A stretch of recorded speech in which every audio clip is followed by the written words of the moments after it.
All right, here we go. Eagles versus Rams in the divisional round. Winner advances to the NFC Championship game. It looks like we're gearing up for a cold one in Philly, and that is the first of many advantages for the Eagles. We'll talk about that in addition to some other keys for the Birds to get the job done this weekend. But at the same time, they are fighting a factor that is against them. It's not their fault, and today I'll tell you why the NFL needs to change a policy. But we'll get into it all. Welcome into A to Z Philly. I'm RB.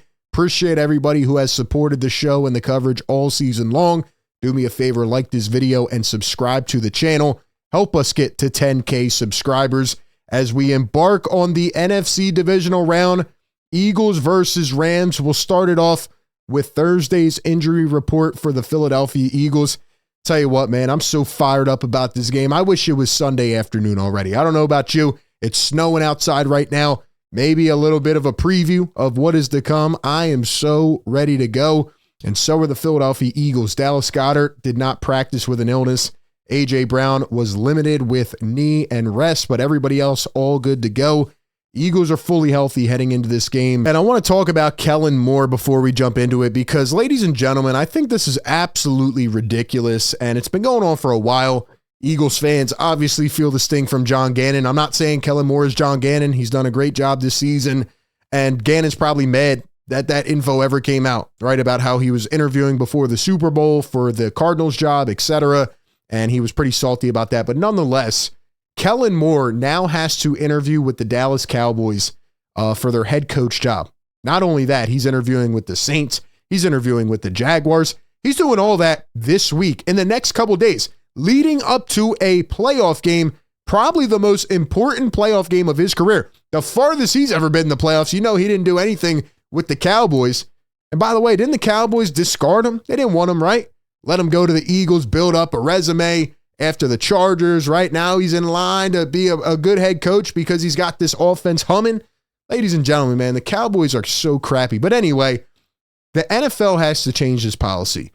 You should not be able to hire coaches until the playoff ends. It's absolutely bonkers to me that a team that's preparing for the biggest game of the season, some of these guys, the biggest game that could determine how much money they make and if they can win a Super Bowl down the line in a couple weeks, all that combined, and their coordinator can't focus. You ever have, to go to work and you got a job interview on the same day? You're thinking about that job interview. You're thinking about that job you could maybe get. That'll change your life. That could change your family's life, right? So it's hard to focus on both at the same time. There's only limited time during this week, and this guy's going to be up late, probably stressing, not sleeping much because he's got to interview for 3 head coaching jobs in the same week. And I just think it's absolutely ridiculous. The NFL needs to make a change about this. Here we are at the link today. Eagles practicing. There's Jalen Hurts in the snow, in the flurries. Eagles are getting ready for the potential conditions of this game.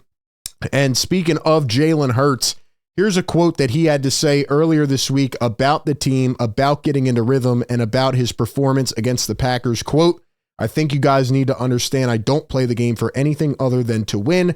My role and approach in each game will be different. Ultimately, it's about winning the game. It's playoff football." I agree 1,000%. A lot of people got on me because I said, Jalen didn't play his best game last week. It's true. He didn't. Now, he wasn't the worst quarterback in the playoffs. If he was, like Justin Herbert, he'd probably be home by now. But he played and did what he had to do. He played efficient when he needed to. They always go on a big drive late in the game, and he didn't turn the ball over. That's the biggest thing, and I love what he said here. I love what Saquon said after the last game. I didn't break off the 60, 70-yard touchdown because I don't give an F. I'm trying to win. We're trying to win. Everybody is locked in together, no egos, ready to go for the one top goal, and that is to win the football game. So I love Jalen Hurts' mindset. I do think he'll play better this week. I do think he'll have more rust shaken off. And overall, as long as he doesn't turn it over, Eagles are in a really good spot. Speaking of Jalen Hurts, here he was against the Blitz last week, 3 of 5, 62 yards, and a 143 rating. And in the second half against Green Bay, he went 7 of 8, 92 yards, 154 rating. A lot of people have talked the past couple of days saying, they got to play this way. They got to do this. They've said it all season. Jalen showed everybody, even against the Steelers, that it doesn't matter. Remember what he said? Just because we don't do it doesn't mean we can't. Now, will there be times where he's going to have to beat a team with his arm? Maybe. Maybe. I mean, the Eagles have the formula figured out, right? It's no longer coming into a game saying, man, how do they win this game? No, we know what they need to do. Feed the rock to Saquon. Jalen can't turn the ball over, and the defense needs to be the number one defense that they are. And all Jalen has to do is this. Just don't turn the ball over. So Jalen playing really well, and here are his passer rating numbers since the bye week. Third in the NFL in passes over 10 yards, second in passes over 25 yards, second in the second half, and second against the blitz. Jalen Hurts showing that when he needs to be good in the margins, he is. He plays winning football. There's a reason that he's, 49-27 as a starter. And it looks like it's going to be a snow game here at the Link, at least a couple inches. They're calling for 1 to 3 inches. Here is some news about Matt Stafford. ML football. Matt Stafford is awful in rain and snow games. He is 1-8 with a 54 completion percentage, 11 picks, along with an awful 76 passer rating in these games. And does it ring a bell? Does it ring a bell back in 2013? Week 14, there's the young Matt Stafford, the pre-champion Stafford, back when he was huddled up in Detroit, when Detroit wasn't good. But Saquon? Yeah, Saquon might have a game. Remember what he did back in Week 12? We'll talk about it. Current Philly forecast for Sunday between 3 and 7 p.m., 30% chance of snow, low 30s, wind gusts around 15. So it's not going to be too crazy. They'll probably be able to get that cleaned up if it's just a couple inches. But I agree with ESP. The snow favors the Eagles. The cold favors the Eagles. Keep in mind, the Rams play in a stadium that has a roof. They play in a nice optic stadium. They play in a nice, cozy, warm place in LA. And my heart goes out to anybody affected by the tragedies, but that also plays into this. You know, they played in Arizona last week. They had to travel back to LA. I don't even know if they practice in their own facility this week.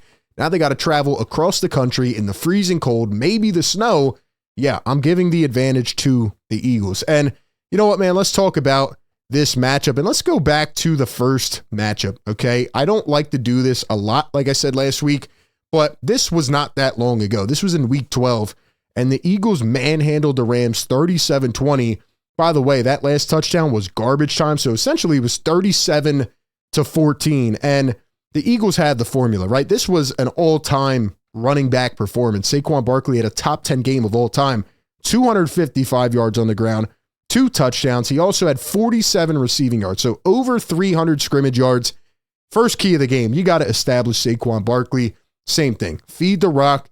Don't get away from what makes you really good, right? Don't listen to the media and the narratives. Don't listen to any of it. Come out, establish Saquon, punch his team in the mouth. I know they have a good, speedy pass rush. They've been playing well. We'll talk about that in a second, but they can't stop the run. Rams on the season are bottom third in the league in a lot of defensive categories, including against the run. They can't stop Saquon Barkley. Simple as that. In this game, he had a 70-yard touchdown, a 72-yard touchdown. He went absolutely bonkers. That was in LA, by the way. Their fan base does not travel well either. It's going to be loud. It's going to be cold at the Link. They are not ready for what Saquon is about to do to them. Simple as that. Give Saquon the rock. He should have 30 carries this week. Maybe that's why they didn't give him a lot last week. I mean, what do you have, 25? But he probably should have had more. Maybe they were saving him for this game. He should be able to run all over this team. Maybe not 255. I could see him having 170 at least. Am I being crazy about that? I mean, feed Saquon. Second key of the game is the offensive line and the defensive line have to come out and win in the trenches. Be physical. That's been an identity of this Eagles team all season. They are the bully. They are the initiator, the aggressor. They come out. They punch people in the face. I know a lot of people are talking about this past Rams game, and I don't want to take anything away from them. All right. They've been playing better. They've been playing good with momentum. They were a 10-win team, though. I think the Packers were a tougher opponent. They were better in terms of statistical categories, and a lot of them, offense, defense. Yes, the Rams' young pass rush has been playing well. But you know what, man? Even though they had 9 sacks against the Vikings, they did it against a quarterback who was playing at his worst this season. No offense, Sam Darnold might get money in free agency. He's long gone. The Vikings were frauds. I said it all season long, and he was not worthy of being in that position, right? The Rams got pressure. Their pass rush isn't that good. They're not going to do that again. And the Eagles' offensive line can absolutely dictate this game. I think a lot of people always talk about Saquon and Jalen, but you know what, man? This offensive line, Jordan Mailata, Lane, Mekhi Becton, Landon Dickerson, Cam Jurgens, they wear people out throughout the entire game. And I mean, imagine having to go up against these guys. They all should be all pros. To be honest, they should. They're not going to do that, but they all are worthy of it. And they just wear people out. And against this young Rams pass rush, I'm sorry, they're just not good enough. They're good. They have a bright, promising future. They're not good enough. All right, second round pick, Braden Fisk, a rookie, Jared Verse, who's been amazing and might win Defensive Rookie of the Year. It's probably him and Quinyon. Byron Young, Kobe Turner, second-year players. They've been great. They got 4 guys that can get to the quarterback. But here's the thing, man. Jalen just cannot turn the football over. The offensive line was giving them 5, 6, 7 seconds to throw last week.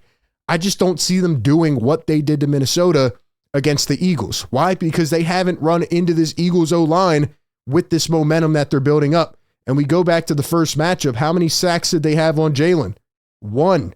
They only had 1. I'm sorry, man. This is where their run ends. And when you flip it to the offensive side, the Eagles defense, like I said, has been absolutely incredible. And Cooper Kupp is getting up there a bit. He's still an amazing receiver, but he's banged up. You look at Puka Nacua. Yes, a guy who can catch, who can run, hard to bring down. It's not like they set the world on fire against the Vikings. I'm telling you, man, the Eagles defense led by Vic Fangio is about to put on to display another masterclass. It's just going to happen, and it's why I'm so ultra confident about this game. We look at the offensive statistics. Yeah, the Rams are about midway in a lot of them. Eagles are top 10. But we look at the defense. Like I said, the Rams are down here at the bottom, man. And the other thing I wanted to say is everybody talks about this Rams defense saying, yeah, well, you know, they only gave up 6 points in week 15. Then they gave up 9. Then they gave up 9. Yeah, but who are they playing, man? They're playing the Niners, who are banged up every which way. They're playing the Jets and the Cardinals. So, yeah, I'm not prepared to say that there's some elite defense. Kyren Williams has 4 100-yard rushing games this season. Saquon has 12. You know what I mean? There's levels to this. Like, Kyren Williams is a pretty solid back, but he's not anywhere near Saquon. And Matthew Stafford, 20-8 on the season. He's been sacked 28 times. Look, I just think the Eagles are going to overpower this team. I tried to go down the list. I mean, I guess you could argue Stafford is better than Jalen Hurts.